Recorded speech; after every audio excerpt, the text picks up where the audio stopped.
Yeah, friends, I am Damilola Ezekiel Olusoya. I'm popularly known as Tommy Talkwell. The Talkwell you all know. The town crier you all know. You know what I'm talking about. I happen to be a comedian, an MC, and an hype man, being it an event hype man or a club hype man. I started at a very tender age. I knew I was going to be an entertainer, but at an initial stage of my life, that was when I was very young. You know, when you are called as a little kid, that what do you want to be in future? I was thinking I was going to be a lawyer. At my early stage, I've been one of the greatest failure. That's one of the craziest things that have ever happened to me. One of the craziest challenges I've ever faced in my life. It got to a level I picked up. I heard stories about Michael Faraday. I read stories about Abraham Lincoln, and I came up with book writer called Step to Success while I was in JSS2.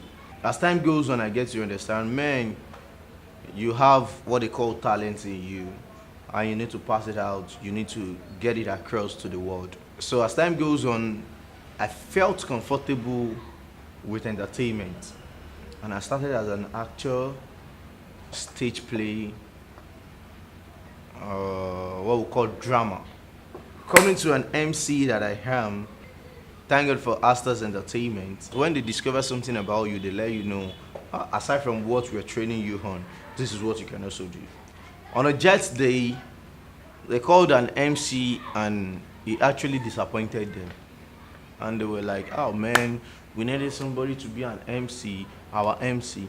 One teacher volunteered himself to be the MC of that program, and the teacher was kind of occupied. You know, while he was trying to call some people on stage, at the time they needed him on stage, he's not available. So I picked it up with my uniform and I went there and I said, wow, I can do this thing. Where are you on the program? Let me kick it off. And it was a huge success. And they were like, wow, this is wonderful. Since then, I said to myself, I think I need to focus on this. I focused on it and I needed to further more on it. I need to train myself. I need to get people who have been on the field. I needed to go to institute to train myself more on that. So I did that. That was how the MC work was added to my comedy, because right from when I was very young, comedy work has been part of me. It has been me. It has been me myself. I didn't just knew it's something I can make money out of. So the MC work make me understand. The MC work I did that, it make me understand this comedy work you've been doing for people as an hobby can actually be a business. Now let's talk about hyping. Hyping came into my job very late. Campaign Hype Entertainment. They hosted an event. It's a competition that is all about entertainers. And so I was the last man standing comedian of the program. That was how I was made the Prince of Comedy of Lagos, Maryland, to God be the glory. And right after that, we had an after party at Club Vegas. The music was playing and I was feeling like I want to talk. You know, when you're a young entertainer, everywhere you get to, you feel like you want to do what you know how to do best. Now the DJ was kind of telling me, here as a club, we can't stop the music for you. You can't stop the music for me? Man, something must be done. I want to talk. And he actually gave me the mic, and the mic was on. And I was like, bring down the music, I want to talk. If you want to talk, that is the mic for you. It got to a level I got to understand myself that I needed to work with the beat of every music being played. I just kept on doing it and I was being happy with it. I was just joking with it, I was just playing with it. I was unable to crack joke because the beat was not down, the music was not down. So I was just calling people's name, the winner, the host of the event, everyone that was after the after party of that program. I was just calling people's name. people's name, and I love it. The funniest thing, I met Silagad then. I never knew his position at Club Vegas then. And he called me back. He said, wow, we're going to be having a program here where somebody's going to be winning a car. That is where it's going to be mounted and this, that. I love the way you perform. Have you been an hype man before? And I was like, hype man was coming to me the first time then. And I was like, hype man, what was this guy talking about? I like, hype man, have you been an hype man before? Shit. And you know now, I don't go one for myself and yes, I've been an hype man before. That's the truth I'm telling you today. And then, yes, I've been an hype man before. I was just like, later I sat myself down. So he actually sealed a contract with me that the program he would like me to be around, this, and that. And I said, okay, no problem. Actually, they never called me for the program. I didn't follow up for the program because I wasn't around. I kept that word in mind, hype man. Have you been an hype man before? I was like, hype man, who should be hype man again? Wait till they call hype man. I kept on memorizing that word, hype man. It got to a level, a senior comedian of mine hooked up to me and was like, that was some years after. I was like, man, it be like saying I hyping, they make money now. Like say, myself, I will find one club or one place, they hype. I said, hype man. Which one be hype man? And before that guy told me, before that senior comedian of mine told me that, I've done the same hyping because I love the way the vibe went there. I've done the same hyping in a couple of places. In fact, I became so comfortable that you stopping the music for me cracking joke. I had my comedy CD August 2014 and the launching was awesome. The turn-up of people was not what I was expecting, but it was a stepping stone.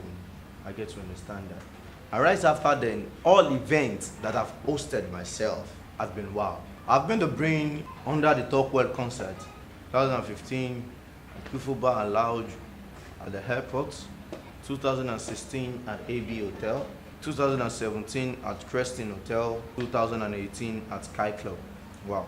Talkwell Concerts is all about bringing entertainment back to the fans, appreciation to your fans, and it's always an August event. It's always an appreciation night to all my fans. It's always a day to bring people together. It's always a day to meet people and a stage contact with people. Having access to people you wish to meet on a good day and you've never had access to them. That's a major dream of Talkwell Concert. I would say, don't misquote me. There are a whole lot of popular faces that are living fake life. I have to say this. And you think they are who they claim to be on social media or on the screen generally. Now, being successful doesn't really mean you have to be the popular face. Mark that. Put that at the back of your mind. So when I'm talking about me being successful in a short while, I'm not talking about you knowing me on the screen worldwide in few years. So you have to quote my words when I speak, and I will stand anywhere to repeat whatever I say. Now, I would say 5 years will be fucking too much for me. In a year to this time, I will be one of those successful people you would like to point to. I want to be like Talkwell. And that is the truth. That's the major fact. Quote me right.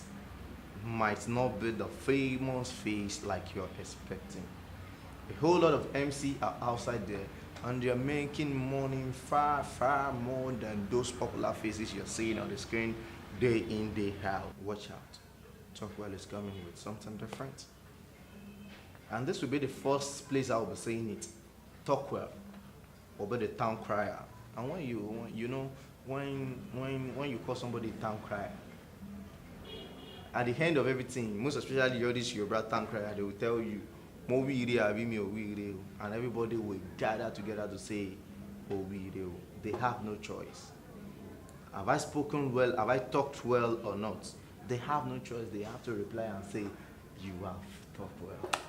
Number one advice for everyone that want to be like me, get ready to fight a whole lot of challenges.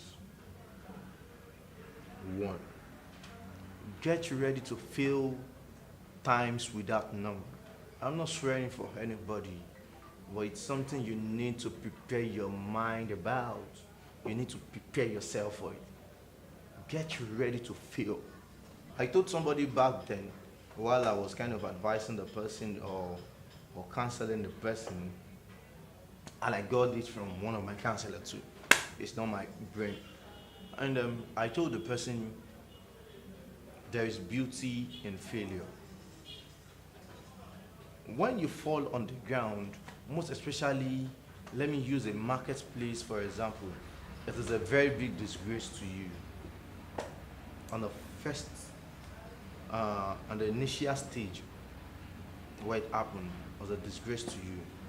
But if you can stand up, and it's not like people are coming around you, but when you're as in he can't stand up again, let's lift him up. And people are coming around you to lift you up and dragging you or something. If you can stand up again on your feet, that's the most important part of it, and that's the beauty of failure. And now this is it to what is happening. There's beauty in failure if you can pick it up and stand up again. If you can understand this is the reason why I'm failing. Michael Faraday has been one of the greatest failures. Abraham Lincoln has been one of the greatest failures. Go read their history very well. And today, they are well known to be one of the greatest inventors, or how will I put it now?